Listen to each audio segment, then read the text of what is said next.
Alrighty, welcome back everyone. We just talked about all of the questions I have going into this week. Probably could have gone a little bit further just because of how weird this week is going to be, but let's get into my best bets for this upcoming weekend. I think excuse me. I think when you look at this slate, there's a number ones that you feel pretty good about, and then you talk yourself out of it. Or you talk yourself into one, and then you end up betting it, and you feel a little bit weird about it. But at the end of the day, I think it's going to be a really fun week, and I think there's bets out there to be had. And I think the biggest one, really my favorite one of the entire weekend, is Georgia Tech -9 against Duke. I think you talk about this Duke team going into the season, they've done a really, really good job of just winning games. They haven't necessarily done it very pretty, to be totally honest with you. They've only won 2 games by more than 6 points, and that was Elon and Middle Tennessee State. So not necessarily a murderer's row by any means for Duke. I think they're one of those teams that have been able to execute thus far. It's a huge step up in competition coming up this weekend. I think they play a Georgia Tech team that does a really good job of just mixing things up. They're going to make it really hard for that defense to get really any beat on what they're doing offensively. And when you're a Duke team that doesn't have elite athletes all over the field, kind of like Louisville does or did a week ago when they played Georgia Tech, you're going to have a tough time. And I think it's one of those things that Jamal Haynes did not get going in the Louisville game. I'm having a very hard time expecting him to not get going in this one. I think he's going to be an absolute problem for Duke to deal with. And I think the other part of it, Duke hasn't gone on the road yet this year. And I think it's one of those places that obviously Bobby Dodd is not a massive, terrifying environment. It's also going to be a little bit tougher for this team to deal with. Malik Murphy going on the road for the first time as the Duke quarterback. I just think it's a lot to deal with. Maybe you get a number of points in this game, but I think Georgia Tech takes a little bit of an advantage, at least wins by 10 points here. Then I like the Georgia-Auburn over 52.5. I think this game in particular, Georgia's offense just needs to start faster. I don't necessarily expect them to start super fast. They have to be able to put up points in the first quarter. They've been dominated in the first quarter this year. They very badly need to get better in that respect. And I think the biggest thing here for me, Georgia's not going to show mercy in this one. They are not going to take their foot off the gas because they are so frustrated from what happened a week ago. They are not going to take their foot off the gas. They are going to absolutely bury them. I mean, coming off an upsetting loss to a rival, you get to play another rival at home. I think they're going to do everything they can to score 50, 60 points, just absolutely bury this team. Obviously, not put their players in danger by any means, but definitely, twist the scale just a little bit, twist that knife just a little bit. And then for Auburn, I think you're going to have to hit big plays. There's the only way you're going to win this game is going over the top, hitting Keandre Lambert-Smith, hitting Cam Coleman, Perry Thompson, all of these guys that you are very, very talented, have every ability to be big-time players. You're going to have to hit at least a couple of those plays. I tend to believe they're going to hit one or two. I think the Georgia back end is solid. I don't think they're quite where they need to be, and I think Auburn has at least enough dudes to score some points in this one. Frankly, I think Georgia's going to be carrying quite a bit of the weight here, but I think Auburn will do enough to bump it over that 52.5 marker.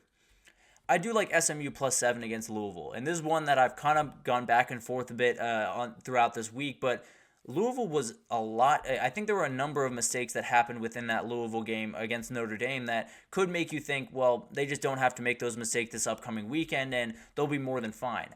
I don't think SMU is a team that you're going to be able to just totally get right against, I guess is the best way to put it. I think when you have this offense against of Louisville that had gone through the first couple of weeks very unscathed, play a Georgia Tech team that, frankly, Georgia Tech had every ability to be in that game. They got a blocked kick that went Louisville's way that very much changed the outcome of that one. And then you played a Notre Dame team where you made a number of mistakes again. You put the ball on the ground way too many times. You, I think, got picked off at least twice in that game. SMU is going to cause you problems on the offensive side of the ball, and frankly, if you're going to give them some short fields, they're going to put 7 on the board. They're a very dangerous offensive team, and I think it's just one of those things that I don't think Louisville is going to be able to pull away from them. I think they might be able to win. I think SMU is going to win, but I think it's going to be a really fun back and forth matchup. I just don't think Louisville has the dudes to really pull away in this matchup, especially running the ball. I think it's going to be really tough for them to get at least enough going offensively to keep up with this SMU offense. I do like SMU to get this win and cover the spread, obviously.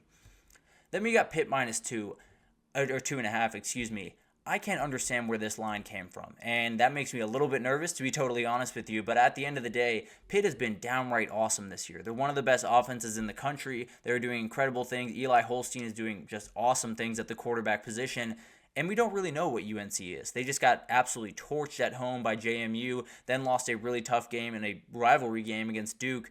I think it's just one of those defenses just not very good. I don't think they have the ability to keep up with all the stuff that Pitt does on that back end. Kanata Mumfield, very dangerous player that I don't think UNC is going to have an answer for. And I think UNC might just have to score 50 points in this game if they don't want to get beat by the spread. So Pitt's one of the hottest teams in the country. Maybe I'm falling into a little bit of a trap here, but I'm more than happy to do that. I think Pitt's an elite team, and I think they have every ability to keep things going. They're coming off a bye. UNC's coming off a tough loss that I don't think they're equipped to really bounce back from, especially with all of the stuff happening in that locker room right now. Going to be a really, really fun game, and if Pitt can keep it rolling, they are a very dangerous team going forward in the ACC.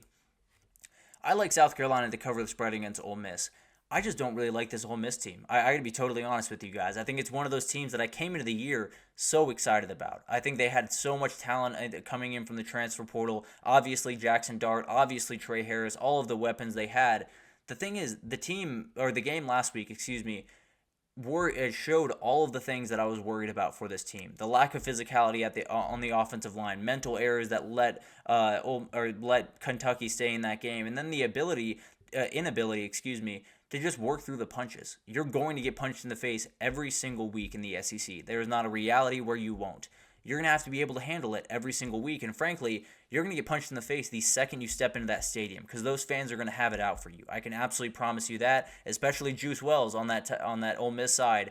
It's going to be a lot to deal with. I don't think they have the ability to deal with it. I don't know if they have the leadership in that locker room that they very much need in this game, and I just don't think they're going to be able to get the offense going the way that they need to. I think they're a good offense.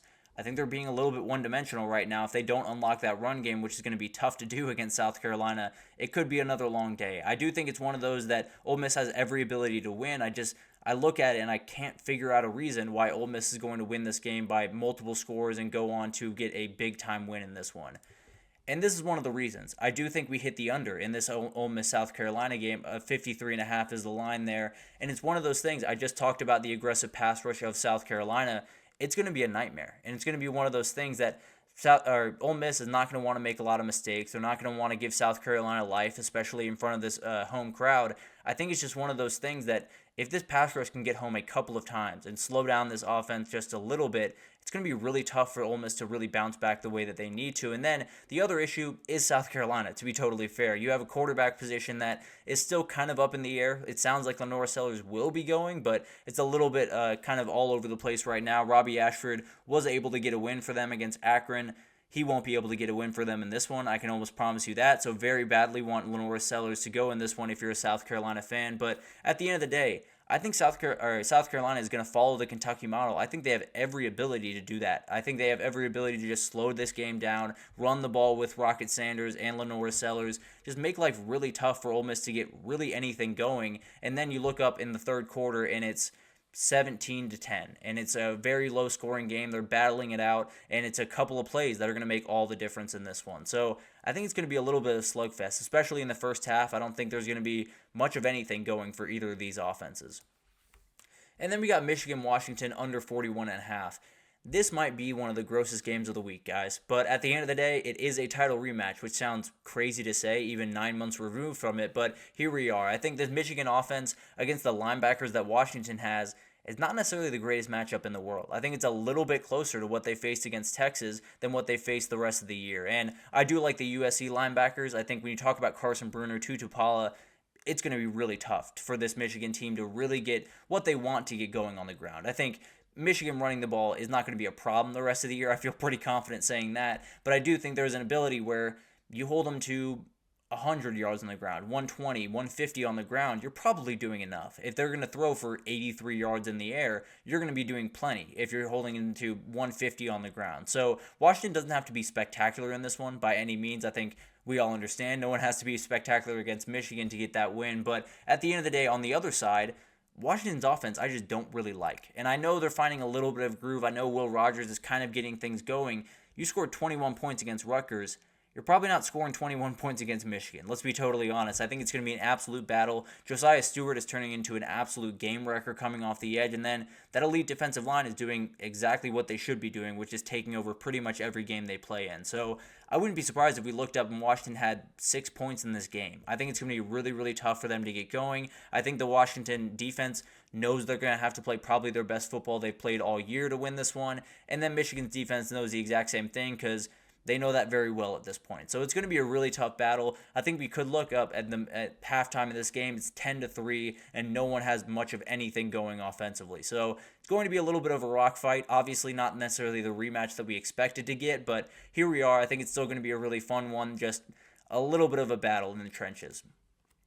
Then I love this Indiana team minus 14 against Northwestern. Yet another one where I might be falling into a trap, kind of like that Pitt game. But 14 just doesn't feel like enough. Indiana's so good, so well coached, so good at going into places that they should be taking care of business, and they do. We saw UCLA a couple of weeks ago, 42-13. They handled everything the way that they need to, and frankly, the rest of their schedule is very, very favorable. They have every ability to go into this game, get a big-time win, and then things get really interesting in a hurry. So it's going to be a really fun game. I think Northwestern is just not really anything offensively, frankly. Cam Porter has a little bit going. He's one of those dangerous players on that team.